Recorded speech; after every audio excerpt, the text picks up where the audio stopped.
Good morning students.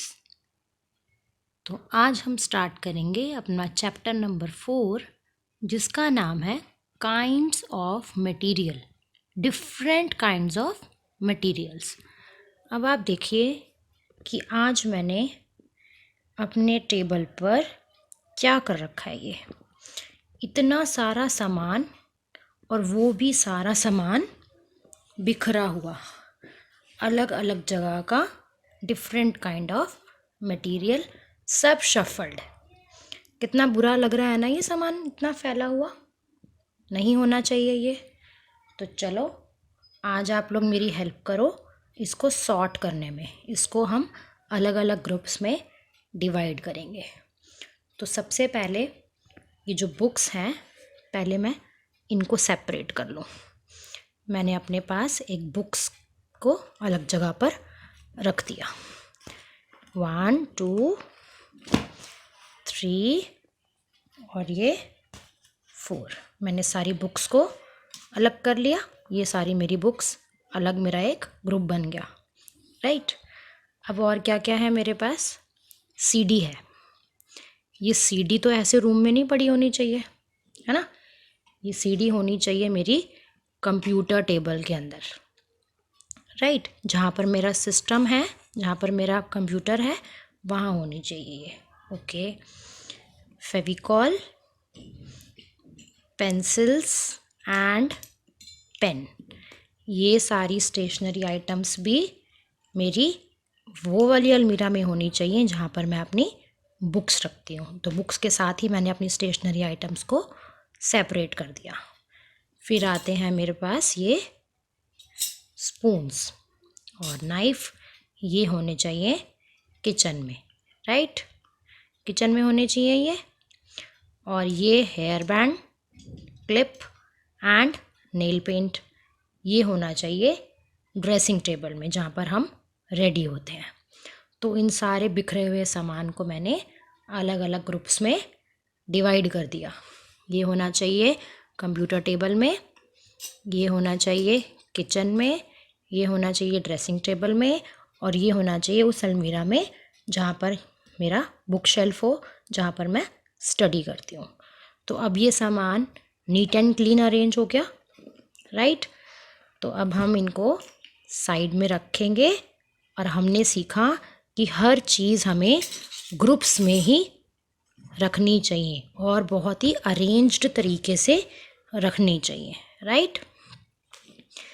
तो इसी से रिलेटेड है हमारा chapter number 4, different kinds of material.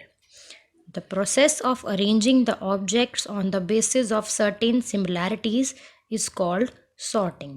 हमने सिमिलैरिटीज़ के बेसिस पर चीज़ों के ग्रुप बनाए। जैसे कि मेरे पास 2 स्पून्स थे, एक नाइफ़ था, तो मैंने 2 स्पून्स और एक नाइफ़ को एक ही ग्रुप में रखा।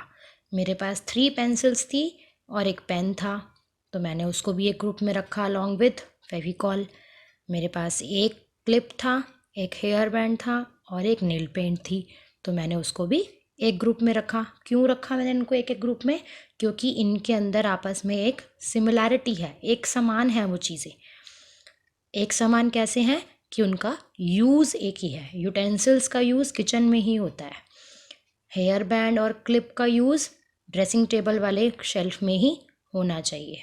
स्टेशनरी आइटम्स अपनी जगह पर होनी चाहिए। हर चीज़ अपनी जगह पे ही अगर सॉर्ट आउट तरीके से रखी जाएगी तो हमें उसको स्टडी करना, उसको यूज़ करना ईजी लगेगा।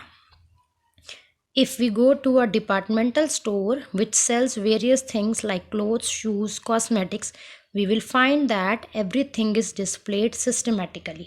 अगर हम किसी मॉल में जाते हैं शॉपिंग करने, तो हम वहाँ देखते हैं कि वहाँ पे भी अलग अलग डिपार्टमेंट्स बने होते हैं। जैसे कि क्लोथ्स का अलग, मेडिसिन्स का अलग, यूटेंसिल्स का अलग, कॉस्मेटिक्स का अलग, शूज़ का अलग। क्या वो मॉल वाले जो हैं लोग, क्या वो सारा सामान एक ही जगह पे रखेंगे? अगर तो पॉसिबल है हमारे लिए शॉपिंग करना? नहीं। इसीलिए अगर हम चीज़ों को शेल्फ में अरेंज करके रखेंगे, उनकी सिमिलैरिटीज़ और डिससिमिलैरिटीज़ को जानते हुए, तो हमारा जो क्लासिफिकेशन है और जो हमारा पर्पज़ है सामान को रखने का, वो सक्सेसफुल हो जाएगा। इसीलिए ये सिर्फ हमें पढ़ाई नहीं करनी, इसको हमें अपनी लाइफ में भी यूज़ करना है कि हमें हर चीज़ सिस्टमेटिकली रखनी चाहिए। क्यों रखनी चाहिए?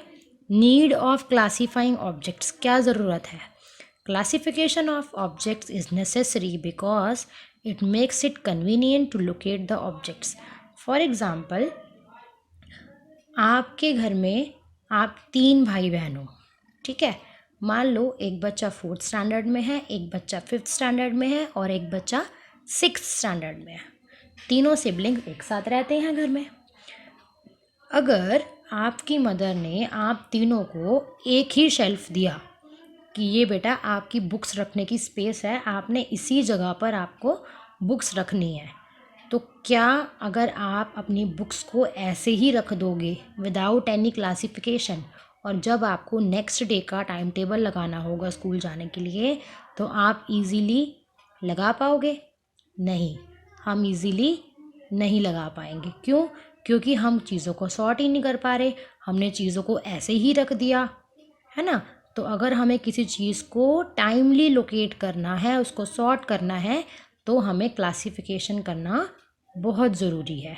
अगर फॉर एग्ज़ाम्पल किचन में एक ही शेल्फ में आप स्पून भी रख दो, प्लेट्स भी रख दो, बाउल्स भी रख दो, नाइफ़ भी रख दो, हर चीज़ आप एक ही शेल्फ में रखोगे, तो जब आपके घर गेस्ट आएंगे या जब आपका डिनर रेडी हो जाएगा, आप खाना खाने के लिए बैठे हो, तो आपको हर चीज़ टाइम पे मिल पाएगी? नहीं मिल पाएगी। तो हमें हर चीज़, चाहे वो किचन हो, चाहे वो हमारी स्कूल की लाइब्रेरी हो, चाहे वो हमारे घर के बुक शेल्फ्स हों, कुछ भी चीज़ हो, हमें उसको अरेंज करना ही पड़ता है। क्यों? ताकि हमें हर चीज़ इजीली अवेलेबल हो जाए। फॉर एग्ज़ाम्पल, अगर आपका स्कूल का बैग भी है, आपके स्कूल के बैग में भी 4-5 पॉकेट्स होती हैं, तो जब आप न्यू बैग ख़रीद के लाते हो तो आप पहले ही डिसाइड कर लेते हो ये छोटी सी पॉकेट है, इसमें तो मैं अपना स्टेशनरी का सामान रखूँगा, जैसे कि पेन, पेंसिल्स, पाउच, है ना, इसमें आप ज्योमेट्री बॉक्स रखते हो। और ये जो बड़ी वाली पॉकेट्स हैं, इसमें मैं बुक्स रखूँगा और एक बड़ी वाली पॉकेट में मैं नोटबुक्स रखूँगा। साइड में जो मेरा एक पॉकेट बना होता है, उसमें मेरी वाटर बॉटल आ जाएगी।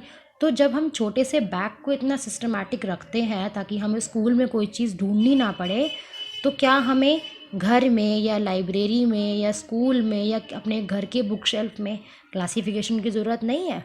बिल्कुल है। तो क्लासीफाइंग ऑब्जेक्ट्स की जो नीड है, उसके 2 कारण हैं। It makes it convenient to locate the objects and it makes it easier to study the properties of objects. Next class में हम कुछ क्लासिफिकेशन करेंगे मटेरियल्स का कि किस बेसिस पर हम क्लासिफिकेशन करते हैं। तब तक आपको क्लासिफिकेशन से इंट्रोडक्शन और उसकी नीड के बारे में पता होना चाहिए, और आप इसे घर में भी फॉलो करेंगे।